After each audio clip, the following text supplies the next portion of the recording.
Alexei Morozov surveyed the glittering Moscow skyline from his penthouse office. The city lights twinkled, a vast constellation mirroring the boundless ambition burning in his eyes. A self-made oligarch, Alexei had clawed his way from abject poverty to the pinnacle of Russia's new economic order. He was untouchable, or so he thought. His phone buzzed, shattering the illusion of invincibility. It was Viktor Chernishev, a name synonymous with power, a man who operated in the murky shadows of the Kremlin. Alexei felt a tremor of unease. Chernishev wasn't someone you kept waiting. He answered, his voice betraying a hint of forced confidence. Chernishev was curt, possessed a ruthless cunning, a knack for exploiting loopholes and bending rules until they snapped. He started small, trading surplus military equipment, his fingers always a shade away from legitimacy. Success bred audacity. He graduated to oil, then banking, his empire growing with each risky gamble. He amassed wealth, power, enemies. But Alexei was untroubled. Enemies were inevitable when you took what you wanted, when you built an empire on the backs of others. Viktor Chernishev was the antithesis of Alexei's ostentatious wealth. He preferred the shadows, the quiet corridors of power where influence was currency and loyalty, a weapon. A former KGB operative, Chernishev had navigated the turbulent transition from communism to crony capitalism with unnerving ease. He understood the levers of power, the delicate dance of favors and threats that kept the wheels greased and the gears turning.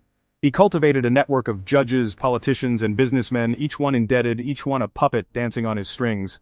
Alexei, blinded by his own ambition, had failed to recognize the puppeteer behind the curtain. Alexei's latest venture was a masterstroke of audacity and folly. He set his sights on acquiring a controlling stake in Russia's largest state-owned telecommunications company. It was a brazen move, a direct challenge to the Kremlin's control over the flow of information.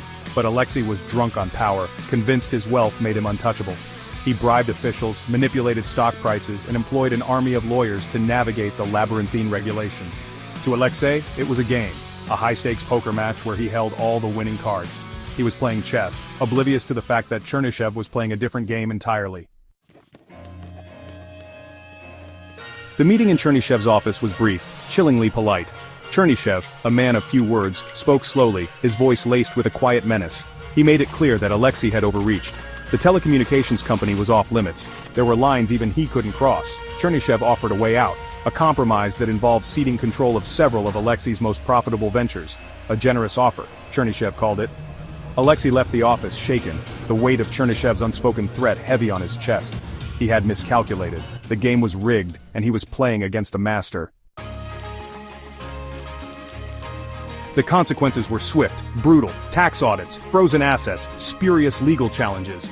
The Kremlin's machinery, once greased by Alexei's money, now ground against him with relentless efficiency. His carefully constructed empire began to crumble, each brick pried loose with calculated precision. His allies, sensing the shift in power, abandoned him. The vultures circled, eager to feast on the carcass of his empire. Alexei, accustomed to dictating terms, found himself cornered, desperate. The man who once believed he could buy anything now realized there were some things money couldn't buy, like freedom, like security, like a way out. The trial was a farce, a public spectacle orchestrated to humiliate and crush. The charges were numerous, the evidence overwhelming, much of it fabricated or coerced. Alexei, once a titan of industry, now stood accused of fraud, embezzlement, even treason. His carefully crafted defenses crumbled before the might of the state. He was found guilty on all counts, sentenced to years in a remote Siberian prison camp, a place where even his wealth wouldn't offer protection, only a target on his back. Alexei Morozov, the man who believed he was above the law, was now its most prominent victim. The fall of Alexei Morozov sent shockwaves through Russia's business community. Oligarchs, once accustomed to operating with impunity, now understood the precariousness of their position. Power, they were reminded, ultimately resided with the Kremlin. Alexei's vast fortune was seized, his companies absorbed by state-owned entities or handed over to loyalists. His name, once synonymous with success, became a cautionary tale, whispered in hushed tones in the corridors of power. The man who had everything had lost it all, a testament to the ephemeral nature of power built on greed and hubris. Years later, Alexei emerged from prison a broken man. His fortune was gone, his empire dissolved, his reputation in tatters. He returned to a Moscow that barely recognized him, a city that had moved on, leaving him a relic of a bygone era. But some things, even time couldn't erase. The fire of ambition still flickered in his eyes, dimmed but not extinguished. He had learned his lesson. but it was a lesson in survival, not remorse. He had stared into the abyss and emerged, not reformed but hardened. The world had underestimated Alexei Morozov once. It was a mistake they wouldn't make again.